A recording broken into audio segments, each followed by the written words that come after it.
Assalamu alaikum class. It's Abdul Basit, your science teacher. Students, our today's topic is describe the types of water. आज हम water की different types पढ़ेंगे। तो उसमें बेटा मौजूद नमकियात की बेस पे, उसमें मौजूद डिफरेंट केमिकल्स की बेस पे हम वाटर को डिफरेंट कैटेगरीज़ में डिवाइड करते हैं।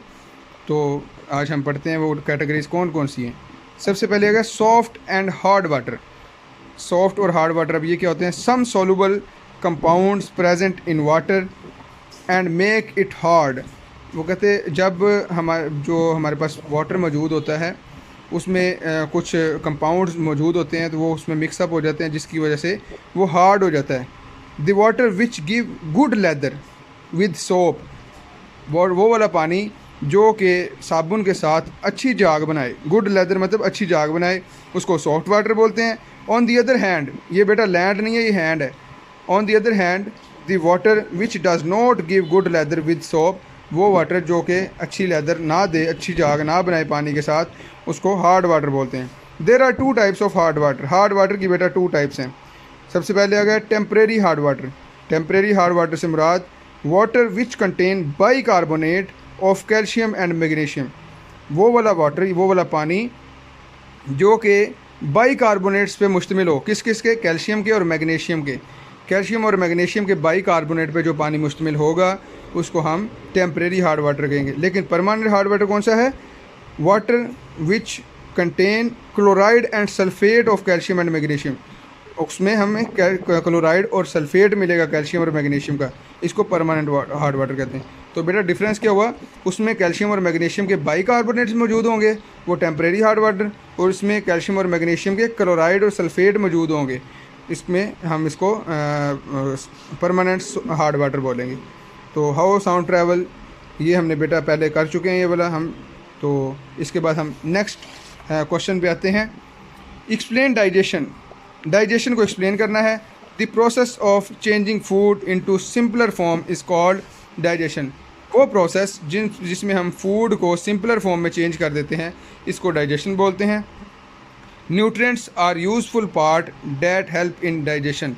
तो वो कहते हैं जी न्यूट्रिएंट्स हमारे जो है ना डिफरेंट यूज़फुल पार्ट्स हैं जो कि हेल्प होते हैं डाइजेशन में। For example protein, fats, carbohydrates. बेटा ये वाला आपने ये वाली लाइन नहीं करनी, ये इम्प्रॉपर है। तो ये इम्प्रॉपर है, आपने सिर्फ यहाँ तक करनी है। Process of changing food into simpler form is called digestion. Next बेटा आ गया explain digestive system and its parts के बारे में बताना और डाइजेस्टिव सिस्टम के बारे में बताना है। The parts of body that take part in the process of digestion form the digestive system। तो बेटा वो बता रहे हैं कि वो वाले पार्ट्स जो कि डाइजेशन में अमल करते हैं, जो डाइजेशन में हिस्सा लेते हैं, उन सब पार्ट्स को मिलाकर एक सिस्टम बन जाता है जिसे डाइजेस्टिव सिस्टम बोलते हैं। अब डाइजेस्टिव सिस्टम बेटा अब उसके पार्ट्स आ गए हैं। सबसे पहले कहते हैं जी एलिमेंट्री कनाल। अब एलिमेंट्री कनाल होता क्या है? The process of digestion occurs in a long tube called alimentary canal. It start from mouth and end to anus. तो बेटा हमारी जो डाइजेशन का सारा अमल है ना, वो सारे का सारा अमल वो एलिमेंट्री कनाल में होता है। ठीक है, तो एलिमेंट्री कनाल क्या है जी पुत्र?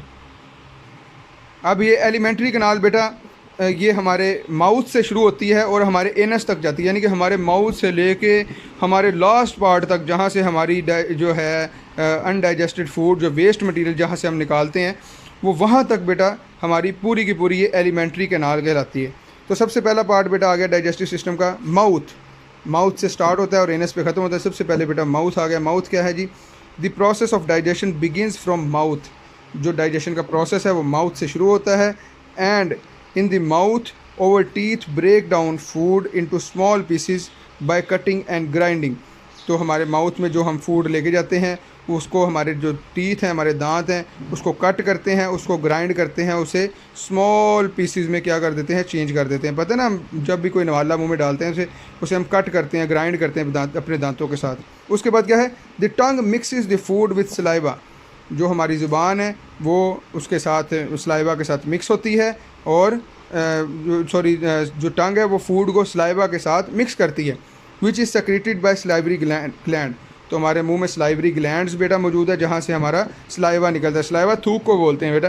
तो हमारे उस ग्लैंड में से, मुंह में से थूक निकलता है वो ज़ुबान है वो थूक को और हमारे जो फूड हम खा रहे हैं उसको मिक्स करती है। Saliva start digestion of carbohydrates, तो सलाइवा जो है वो कार्बोहाइड्रेट्स की डाइजेशन स्टार्ट कर देती है। देन माउथ से नेक्स्ट पार्ट आ जाता है बेटा इसोफेगस। अब इसोफेगस क्या है?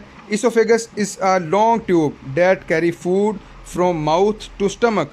तो इसोफेगस क्या है? हमारे पास एक लॉन्ग ट्यूब है जो कि माउथ से स्टमक तक फूड को ले जाती है, ठीक है। Oesophagus use wave like muscular movement, oesophagus जो है वो मस्कुलर मूवमेंट का इस्तेमाल करती है।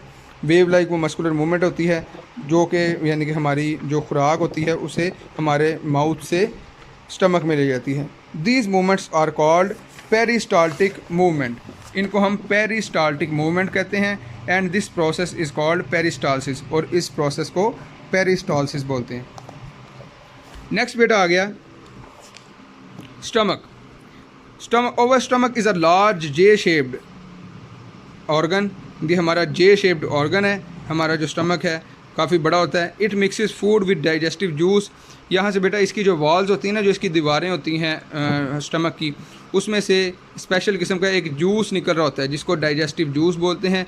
The digestive juice start digestion of protein, वो बेटा जो जूस होता है वो प्रोटीन की डाइजेशन करता है जो हमारे स्टमक में जो यानी कि हम जो खाते हैं उसमें जो प्रोटीन कंटेंट होता है ना हमारी फूड में, सपोज हमने गोश्त खाया तो वो गोश्त को क्या करेगा? डाइजेस्ट करेगा वो digestive juice. The food spend about 4 hours in over stomach, तो हमारे स्टमक में बेटा तकरीबन 4 घंटे खुराक रहती है, उसके बाद वो स्मॉल इंटेस्टाइन में चली जाती है। अब स्मॉल इंटेस्टाइन क्या है? Final digestion of fats carbohydrates occur in small intestine, तो बेटा जो फाइनल डाइजेशन होती है फैट्स की, कार्बोहाइड्रेट्स की, वो सब जो है वो कहाँ पर अकर होती है? स्मॉल इंटेस्टाइन में। The absorption of digested food also occur in small intestine, तो जो डाइजेस्ट हो चुकी होती है फूड उसमें से जो हमारे कंटेंट्स होते हैं, एनर्जी कंटेंट्स होते हैं, वो सारे एब्जॉर्ब भी बेटा स्मॉल इंटेस्टाइन में होते हैं।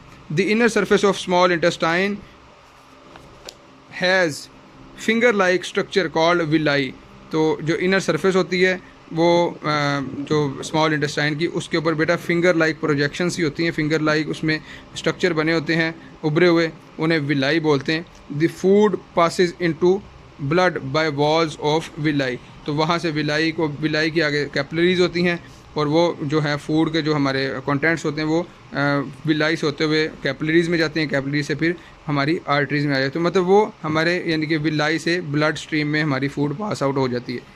नेक्स्ट आ गया लार्ज इंटेस्टाइन।